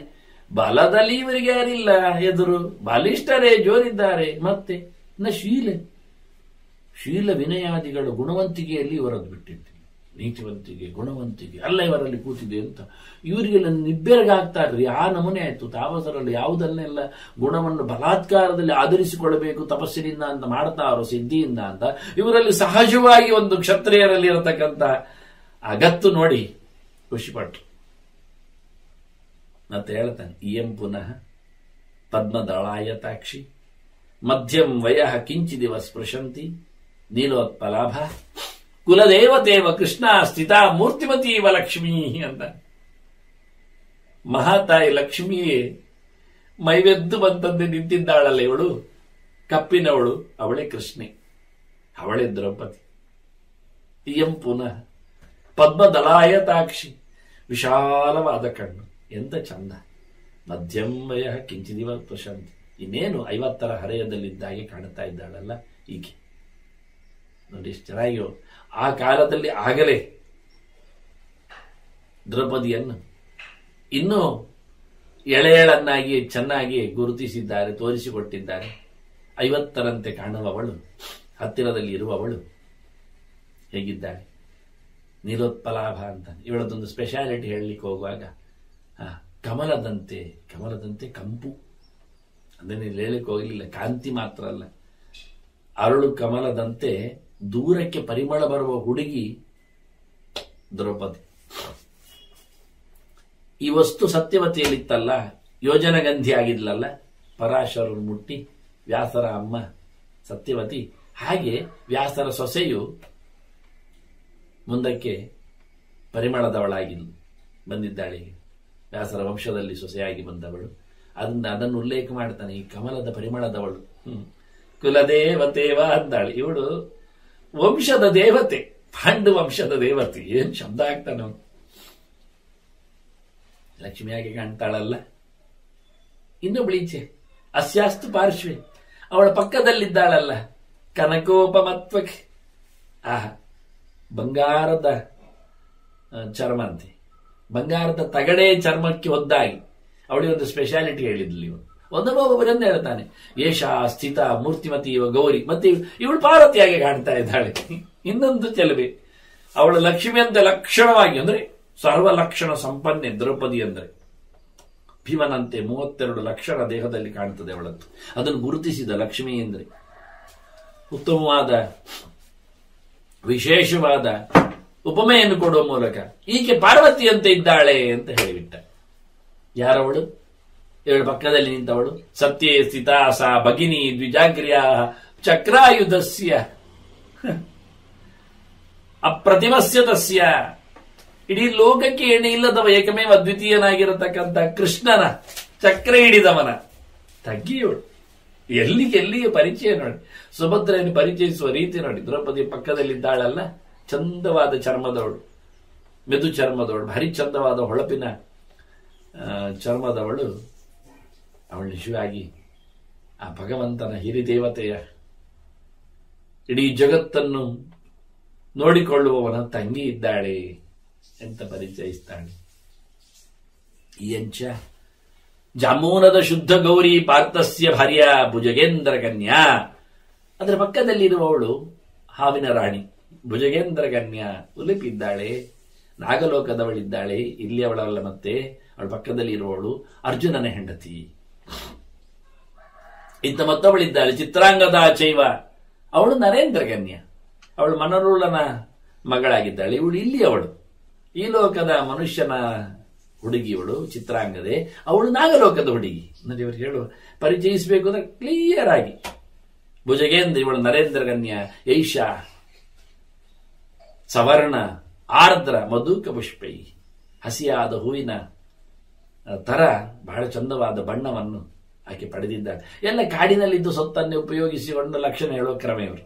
ಇದ್ದಾಗಿದ್ದಾಗಿ ಹೂವಿನ, ಹಸಿ ಹೂವಿನ ಅಂದ್ರೆ ಇನ್ನು ಬಾಡದ ಹೂಗಳು ಎಷ್ಟು ಚೆನ್ನಾಗಿರುತ್ತವೆ, ಹಾಗೆ ಮಧುಕ ಪುಷ್ಪದ ಬಣ್ಣ ಈಕೆಗೆ ಇದೆ ಅಂತ ಅವಳನ್ನು ಪರಿಚಯಿಸ್ತಾಳೆ. ಇತ್ತ ಮತ್ತೆ ಹಾಗೆ ಕಾಳಿಯನ್ನು, ಇದು ಭೀಮಸೇನನ ಮಡದಿ ಅಂತ ಹೇಳಿ ಮತ್ತೆ ಪೂರ್ಣ ಲಕ್ಷಣವಾಗಿಳು. ಮತ್ತೊಂದು ದ್ರೌಪದಿ, ಅದು ಇನ್ನೊಂದು ರೀತಿಯ ಭಾರತೀಯ, ಇನ್ನೊಂದು ಪ್ರಾಣನದ್ದೇ ಮಡದಿ. ಅವಳನ್ನು ತೋರಿಸ್ತಾಳೆ, ಕಾಳಿಯನ್ನು. ಅವಳು ಬಂದಿದ್ದಾಳೆ, ಅಲ್ಲಿಗೆ ಪರಿಚಯಿಸ್ತಾಳೆ. ಮತ್ತೆ ಉಳಿದವರೆಲ್ಲ ಬಂದಿದ್ದಾರೆ. ಇತ್ತ ಮಗಧ ದೇಶದವಳ ಕುಮಾರಿ ಮಾಗಧಿ, ಅವಳನ್ನು ಪರಿಚಯಿಸ್ತಾಳೆ. ಜರಾಸಂಧನ ಮಗಳಿದ್ದಾಳಲ್ಲ, ಸಹದೇವನ ಮಾಡಿ ಅಂತ. ಮತ್ತೆ ನಕುಲಭಾರಿಯನ್ನು, ಕರೇಣಮತಿಯನ್ನು, ಅವಳನ್ನು ಹೀಗೆ ಗುರುತಿಸ್ತಾರೆ ಒಂದೇ ಶಬ್ದದಿಂದ. ಸಂಜಯ ಹೇಳುತ್ತಾನೆ. ಮತ್ತೆ ಇನ್ನು ಇಯಂತು ನಿಷ್ಟಪ್ತ ಸುವರ್ಣ ಗೌರಿ ರಾಜ್ಞ ವಿರಾಟಸ್ಯ ಸುತ ಸಪುತ್ರ. ಮಗುವನ್ನು ಕೈಯಲ್ಲಿ ಇಟ್ಕೊಂಡು ನಿಂತಿದ್ದಾಳಲ್ಲ ಪಕ್ಕದಲ್ಲಿ, ಅವಳು ವಿರಾಟನ ಮಗಳು ಉತ್ತರೆ. ಅವಳನ್ನು ಮಗ ಸಮೇತ ಇದ್ದಾಳೆ, ತೋರಿಸ್ತಾಳೆ. ಅವಳು ಬಂಗಾರ, ಬಿಸಿ ಮಾಡಿದ ಬಂಗಾರದಂತೆ ಬಹಳ ಚಂದ ಕಾಣ್ತಾ ಇದ್ದಾಳೆ. ವಿರಾಟ ರಾಜನ ಮಗಳು. ಭಾರ್ಯಾ ಅಭಿಮನ್ಯೋ, ಇವಳು ಅಭಿಮನ್ಯುವಿನ ಮಡದಿ ಅಲ್ವಾ. ಮತ್ತೆ ನಿಹತಃ ರಣೇಯ ದ್ರೋಣಾದಿಭಿ ವಿರತಃ ರತಸ್ಥೈ. ಅಭಿಮನ್ಯು ಸತ್ತದ್ದು ಹೇಗೆ ಸಂಜೆ ಹೇಳುದಾಗ, ಯಾರು ಏನಾಯಿತು ನೋಡಿ, ಎಲ್ಲಿ ಹಿಸ್ಟ್ರಿಯನ್ನು ಗಾಢವಾಗಿ ಗುರುತಿಸಿ ಆ ತಾಪಸಿಗಳಿಗೆ ತಿಳಿಸ್ತಾನೆ. ಅವರಿಗೆ ಗೊತ್ತಿದೆ ದ್ರೋಣಾದಿಗಳು ಒಟ್ಟು ಸೇರಿ ಬಡದದ್ದಲ್ಲ ಇವರನ್ನು. ನೋಡಿ ಆಪಾದನೆ ಎಲ್ಲಿವರೆಗೆ ಇರುತ್ತೆ ನೋಡಿ. ರಥದಲ್ಲಿ ಇದ್ದವರು ರಥ ಇಲ್ಲದವನಿಗೆ ಬಡಿದಿದ್ದಾರೆ. ವಿರತಃ ರಥಸ್ಥೈ ದ್ರೋಣಾದಿಭಿ ನಿಹತಃ. ಎಲ್ಲ ಒಟ್ಟು ಸೇರಿಕೊಂಡು ಬೇಕಾ ಹೆಸರು ಇವರಿಗೆಲ್ಲ. ದ್ರೋಣ ಕರ್ಣ ಎಲ್ಲ ಸೇರಿಕೊಂಡು ಮಾಡಿದ ಅಪಚಾರ, ಅದನ್ನು ಎಷ್ಟು ತಾಪಸಗಳಲ್ಲಿಗೆ ಅವರು ಹೋಗಿ ಎಷ್ಟು ಸಮಯ ಆದ ನಂತರವೂ ಇವತ್ತಿನವರೆಗೂ ನೋಡಿ ಕತೆ ಕೇಳುವಾಗ ನಮಗೂ ಸಿಕ್ಕಿಬಿಡ್ತದೆ. ಅವನು ಪರಿಚಯಿಸುವ ನೋಡಿ, ಒಬ್ಬರನ್ನು ಪರಿಚಯಿಸುವಾಗ ಅವರ ಹಾಡು ಎಷ್ಟು ಜೋರು ಸಿಗುತ್ತೆ. ಯಾರೋ ಒಬ್ಬ ಒಳ್ಳೆಯವನನ್ನು ಪರಿಚಯಿಸುವಾಗ ಹಾಡು ಜನರ ಹೆಸರು ಬರ್ತದೆ. ದ್ರೋಣರೆಲ್ಲ ಒಟ್ಟು ಸೇರಿ ರಥ ಇಲ್ಲದಿದ್ದಾಗ ಅವರೆಲ್ಲ ರಥದಲ್ಲಿ ನಿಂತುಕೊಂಡು ಒಬ್ಬರನ್ನು ಬಡಿಗಾಗಿ ಕೊಂದಿದ್ದಾರಲ್ಲ, ಆ ಅಭಿಮನ್ಯುನ ಹೆಂಡತಿಗಳು ಮಗನನ್ನು ಕೈಲಿ ಇಟ್ಕೊಂಡು ನಿಂತಿದ್ದಾಳೆ ನೋಡಿ, ಇದ್ದಾಳೆ. ಮತ್ತೆ ಇವರೆಲ್ಲ ಹುಡುಗಿಯರು ಪರಿಚಯಿಸ್ಲಿಕ್ಕೆ ಹೇಳ್ತಾನೆ. ಏತಾಸ್ತು ಸೀಮಂತ ಶಿರೋರ್ವಾಹ ಯಾಹ ಶುಕ್ಲೋತ್ತರೀಯ. ಬಿಳಿ ಮೇಲು ಹೊದಿಕೆ ಹಾಕಿಕೊಂಡು ಬಂದವರೆಲ್ಲ ಇದ್ದಾರಲ್ಲ, ತಲೆ ಕೂದಲನ್ನು ಚೆನ್ನಾಗಿ ಬಾಚಿಕೊಳ್ಳದವರು, ಅಲಂಕಾರ ಮಾಡದವರು. ಶ್ರೀಮಂತ ಶಿರೋರ್ವಾಹ ಅಷ್ಟೇ, ಅಲ್ಲಿಗೆ ತಲೆಯನ್ನು ಹೀಗೆ ಮಾಡಿಕೊಂಡು ಬಿಟ್ಟಿದ್ದಾರೆ.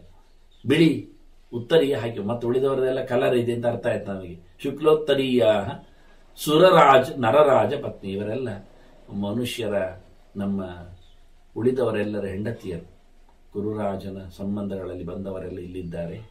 ರಾಜ್ಞೋಸ್ಯ ವೃದ್ಧಸ್ಯ, ಈ ಧೃತರಾಷ್ಟ್ರನ, ಮುದುಕರ ಧೃತರಾಷ್ಟ್ರನ ಎಷ್ಟು ಪರಂ ಶತಾಖ್ಯ 100 ಗಟ್ಟಲಿದ್ದಾರೆ ಇವರೆಲ್ಲ. ಈಗ ಹಿಂಬದಿಯಲ್ಲಿ ನಿಂತವರೆಲ್ಲ ಇವರೆಲ್ಲ ಸ್ನುಷಾಹ, ಧೃತರಾಷ್ಟ್ರನ ಸೊಸೆಯಂದಿರು. ನಿಮೀರಾಹತ ಪುತ್ರನಾಥ, ಅನೇಕ ರಾಜರು ನಿಜವಾಗಿ ಇವರೇ ಪಾಂಡವರೇ, ನಿವೀರರು. ಇವರವರನ್ನು ಪಡೆದಿದ್ದಾರೆ. ಅವರ ಗಂಡಂದಿರು ಇಲ್ಲ, ಅವರ ಮಕ್ಕಳು ಇಲ್ಲ, ಅಂಥವರು ಇವರೆಲ್ಲ ಧೃತರಾಷ್ಟ್ರನ ಸೊಸೆಯಂದಿರು. 100 ಗಟ್ಟಲಿದ್ದಾರೆ, 100ಕ್ಕಿಂತ ಮೇಲಿದ್ದಾರೆ. ಎಲ್ಲ ಬಿಳಿ ಹೊದಿಕೆಯನ್ನು ಮೇಲೆ ಹಾಕಿಕೊಂಡಿದ್ದಾರೆ. ಅಲಂಕಾರ ಮಾಡಿಕೊಂಡಿಲ್ಲ, ತಲೆ ಕೂದಲು ಹಾಕಿ ಬಿಟ್ಟು ಬಂದಿದ್ದಾರೆ. ಇದೆಲ್ಲ ಎಂತ ಹೇಳುದ ಹುಡುಗಿಯರನ್ನೆಲ್ಲ? ಇದು ಮಾರ್ಕೆಟಾ? ನಿಮ್ಗೇನು ಪ್ರಶ್ನೆ ಬರುವುದಿಲ್ಲ, ಯೋಚನೆ ಆಗುವುದಿಲ್ಲ. ತಾಪಸರು ಕೇಳಿದ್ದಾರೆ ಹೇಳ್ಕೊಂಡು ಇವ ಮೀರಿ ಮೀರಿ ಮಿಂಚುತ್ತಾ ಪ್ರತಿಯೊಂದು ಹುಡುಗಿಯರನ್ನು ಹಾಗೆ ಹೀಗೆ ಅಂತ ಹೇಳುದ. ಅದಕ್ಕೆ ಹೇಳ್ತಾನೆ ಸಂಜಯ, ಏತಾಹ ಯಥಾ ಮುಖ್ಯಂ ಉದಾಹೃತಾವಹ ನಾನು ನಿಮಗೆ ಇವರನ್ನೆಲ್ಲ ದೊಡ್ಡ ದೊಡ್ಡವರು ಅಂತ ಹೇಳಿಕೊಂಡು ಮುಖ್ಯರನ್ನೆಲ್ಲ ಗುರುತಿಸಿದ್ದೇನೆ. ಯಾಕೆ ಗುರುತಿಸಿದ್ದೇನೆ ಕೇಳಿದರೆ, ಬ್ರಹ್ಮಣ್ಯ ಭಾವಾತ್ ರುಜು ಬುದ್ಧಿ ಸತ್ವಾತ್, ನಿಮ್ಮಲ್ಲಿ ದೇವರ ಎಚ್ಚರ ಇದೆ, ಮತ್ತೆ ನೀವು ಸ್ಟ್ರೈಟ್ ಫಾರ್ವರ್ಡ್ ಇದ್ದೀರಿ ಅಂತ. ನಿಮ್ಮಲ್ಲಿ ವಕ್ರತೆ ಇಲ್ಲ, ಮೋಸ ಇಲ್ಲ, ವಂಚನೆ ಇಲ್ಲ ಅಂತ. ನೀವು ಕಾಣುವುದು ದೇವರನ್ನು, ನೀವು ದೇವರ ತಪಸ್ಸು ಮಾಡುವವರು, ಭಗವಂತನ ಎಚ್ಚರ ಉಂಟು ನಿಮಗೆ. ಆದ್ದರಿಂದ ಹೆಣ್ಣನ್ನು ಪರಿಚಯಿಸಿದಾಗ ಹೆಣ್ಣನ್ನು ಹೆಣ್ಣಾಗಿ ನೋಡುವುದಿಲ್ಲ ನೀವು, ಅದರ ಚೆಲುವನ್ನು ಮತ್ತೆ ಯಾವುದೋ ಭಾವನೆಗಳಿಂದ ನೋಡುವುದಲ್ಲ ನೀವು. ಯಾವ ಅಂಗಗಳನ್ನು ನಾನು ಗುರುತಿಸ್ತೇನೋ ಹೇಳುತ್ತೇನಂದಾಗ ಅದರ ಮೇಲೆ ಫೋಕಸ್ ಮಾಡ್ತಾ ನೀವು ನಾಲಿಗೆ ಸೂಚುವ ಜನ ನೀವಲ್ಲ, ನನಗೆ ಗೊತ್ತಿದೆ. ಸರ್ವೇ ಭವಂತೋಪಿ ತಪೋ ಬಲಾಗ್ರ್ಯ, ನೀವೆಲ್ಲ ದೊಡ್ಡ ಮಟ್ಟಿನ ತಪಸ್ವಿಗಳು. ಕ್ಷಾಂತಾಶ್ಚ ದಾಂತಾಶ್ಚ, ನೀವು ಇಂದ್ರಿಯ ನಿಗ್ರಹಗಳು ನಿಮ್ಮಲ್ಲಿವೆ. ನೀವು ನೋಡಿದ ತಕ್ಷಣ ಪ್ಯಾಂಟ್ ಆಗುವ, ಕರಗಿ ಹೋಗುವ, ಉದ್ರೇಕಕ್ಕೊಳಗಾಗುವ ವ್ಯಕ್ತಿಗಳಲ್ಲ ಅಂತ ನನಗೆ ಗೊತ್ತಿದೆ. ಅದು ನೀವು ತಪಸ್ವಿಗಳಾಗಿ ಕೇಳಿದ್ದೀರಿ, ತಿಳ್ಕೊಳ್ಳಿಕ್ಕೆ, ನಿಮ್ಮ ಸಾಧನೆಯ ನೆಲೆಯಲ್ಲಿ ತಿಳ್ಕೊಳ್ಳಿಕ್ಕೆ ಕೇಳಿದ್ದೀರಿ. ಸಂತೋಷಪಟ್ಟು ಸಂಭ್ರಮಿಸಿಕೊಂಡವರ ಪರಿಚಯ ಆಗಬೇಕು ಅಂತ ಅದಕ್ಕೆ ನಾನು ಮಾಡಿಕೊಟ್ಟಿದ್ದೆ. ಇವರೆಲ್ಲರೂ ಒಳ್ಳೆಯವರೇ, ನೀವು ಎಷ್ಟು ಒಳ್ಳೆಯವರು, ಹೇಗೋ ಇವು ಹೆಣ್ಮಕ್ಕಳು ಒಳ್ಳೆಯವರೇ. ಇವರು ಯಾರು ನಡತೆಗೆಟ್ಟವರು, ಶೀಲ ಬಿಟ್ಟವರು ಅಲ್ಲವೇ ಅಲ್ಲ, ಒಳ್ಳೆಯವರೇ ಇದ್ದಾರೆ ಇವರು. ನಾನು ಇವರನ್ನು ಪರಿಚಯಿಸುವ ರೀತಿ ಅದಕ್ಕೋಸ್ಕರಾಗಿ ಹೇಳಿದೆ. ನೀವು ಒಳ್ಳೆಯವರು ಅದರಿಂದ ತಿಳಿಸಿಕೊಟ್ಟೆ. ನಿಮ್ಮಲ್ಲಿ ದುಷ್ಟಭಾವ ಇಲ್ಲದೆ ಇರೋದ್ರಿಂದ ನಾನು ಸದ್ಭಾವನೆಯಿಂದ ಅದನ್ನು ಹೇಳಿದ್ದೆ. ನೋಡಿ ಎಷ್ಟು ಚೆನ್ನಾಗಿದೆ, ವಿಶ್ಲೇಷಣೆ ಎಷ್ಟು ಚೆನ್ನಾಗಿದೆ ನೋಡಿ. ಹನುಮಂತ ಸೀತೆಯನ್ನು ಹುಡುಕಲಿಕ್ಕೆ ಅಂತಃಪುರದೊಳಗೆ ರಾತ್ರಿ ಹೊತ್ತಿನಲ್ಲಿ ಎಲ್ಲೆಂದರಲ್ಲಿ ಹೇಗೋ ಹಾಗೋ ರಾವಣ ನಾರಿಯರು ಬಿದ್ದುಕೊಂಡಾಗ ನೋಡಿಕೊಂಡ, ನೋಡ್ತಾ ನೋಡ್ತಾ ನೋಡ್ತಾ ಅಲ್ಲಿಗೆ ಕೂತ. ಹಾಳ ಮಾಡಿಬಿಟ್ಟಿದ್ದ. ಎಂತದ್ದು, ನಾನು ಬ್ರಹ್ಮಚಾರಿ, ಈಗೆಲ್ಲ ಹುಡುಗಿಯರನ್ನು ಮಲಗಿದಾಗ ಏಕಾಂತದಲ್ಲಿ ಎಲ್ಲ ಬಟ್ಟೆ ಇಲ್ಲದಿದ್ದವರನ್ನೆಲ್ಲ ನೋಡಿ ನೋಡಿ ಕಣ್ಣರಳಿಸಿ ನಿಲ್ಲುವುದಾ ಅಂತ ಹಾಗೆ ಹೇಳುತ್ತಾನೆ. ಮತ್ತೆಂತದ್ದು, ಎಂತದ್ದು, ನಂದು ಶುದ್ಧ ಉಂಟು ಮನಸ್ಸು. ನಾನು ನೋಡಿದ್ದೇನು ಅಂತ ನೋಡಿದ್ದು, ನಾನು ಆ ಹುಡುಗಿಯಲ್ಲಿ ಏನ್ ಚೆಂದ ನೋಡಿದ್ದಲ್ಲ, ಆ ಹುಡುಗಿಯಲ್ಲಿ ಸೀತೆ ಯಾರನ್ನು ನೋಡಿದ್ದು ನಾನು. ಮತ್ತೆ ಸೀತೆಯನ್ನು ಹುಡುಕುವುದು ರಾಕ್ಷಸರು ಮಲಗಿದಲ್ಲಿಯಾ? ಹುಡುಗಿಯರಿಲ್ಲದಲ್ಲಿ ಸೀತೆಯನ್ನು ನೋಡದಿದ್ರೆ ಮತ್ತೆ ಎಲ್ಲಿ ಸೀತೆಯನ್ನು ನೋಡುವುದು? ಹುಡುಗಿಯರ ಮಧ್ಯೆಯಲ್ಲಿ ನೋಡ್ಬೇಕು. ಹುಡುಗಿಯರನ್ನು ನೋಡಿದ್ರೆ ಸೀತೆ ನೋಡೋದು ಹೇಗೆ? ಆದ್ರೆ ನಾನು ನನ್ನ ಶುದ್ಧಿಯನ್ನು ನಾನು ಮಾಡಿಕೊಂಡಿದ್ದೇನೆ, ನನಗೆ ಗೊತ್ತಿದೆ ನಾನು ಹೇಗಿದೆ ಅಂತ.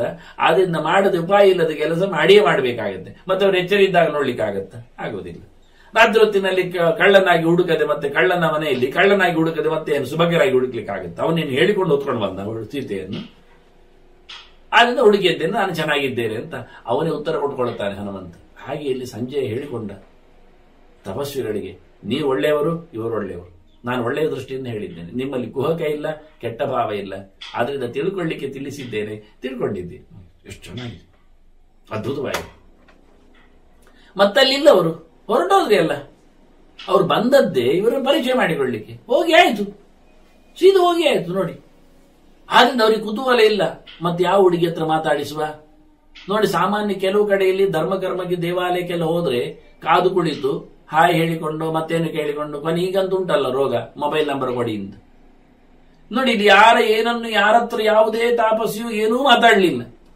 ಎಲ್ಲಿವರೆಗೆ ಹೇಳಿದ್ರೆ ಪಾಂಡವರು ಅಂತ ಹೇಳಿಕೊಂಡು ನಾವೆಲ್ಲ ಆಟೋಗ್ರಫಿಯಲ್ಲಿ ಹಿಡ್ಕೊಂಡಾಗೆ ಅವರ ಕಾಲು ಮುಟ್ಟುವುದಾಗಲಿ, ನಮಸ್ಕರಿಸುವುದಾಗಲಿ, ದೌಡಾಯಿಸುವುದಾಗಲಿ ಏನೂ ಮಾಡದೆ ಸೈಲೆಂಟ್ ಆಗಿ, ಗೊತ್ತೇ ಆಗುವುದಿಲ್ಲ. ಅವ್ರು ಬಂದದ್ದೇ ಇರುವೆಗಳಾಗಿ, ಹೋದದ್ದು ಗೊತ್ತಿಲ್ಲ. ಸಕ್ಕರೆಯನ್ನು ದರ್ಶನ ಮಾಡಿದ್ರು, ಹೋಗಿಬಿಟ್ರು, ತುಂಬಿಕೊಂಡು ಕೈ ಕಣ್ಣು ತುಂಬಿಕೊಂಡ್ರು, ಮುಗಿದೋಯ್ತು. ಇನ್ನವರಿಗೆ ದೇವರ ದರ್ಶನ ಆದಾಗಿ ಏನು ಗಮ್ಮತ್ತರಿ. ಅವ್ರು ಹೊರಟ ತಕ್ಷಣ ಹೋದ ಬಳಿಕ ಎಲ್ಲರೂ ಕುಳ್ಳಿರಿಸಿಕೊಂಡು ಧೃತರಾಷ್ಟ್ರ ಎಲ್ಲರಲ್ಲಿಯೂ ಪಪ್ರಚ್ಛ ಸರ್ವಂ ಕುಶಲಂ, ಎಲ್ಲ ಆರಾಮವೇ, ಆರೋಗ್ಯವೇ ಕೇಳಿಕೊಳ್ತಾನೆ. ಇನ್ನು ಮುಂದೆ ಅವನದ್ದು ಕುಶಲೋಪರಿಯ ಮಾತುಕತೆ ಚಿಂತನೆಯನ್ನು ಮತ್ತೆ ನಾವು ಕೇಳುವ. ವಂದನೆಗಳು. ಶ್ರೀಕೃಷ್ಣ ನಾರಾಯಣ ನಾರಾಯಣ ನಾರಾಯಣ.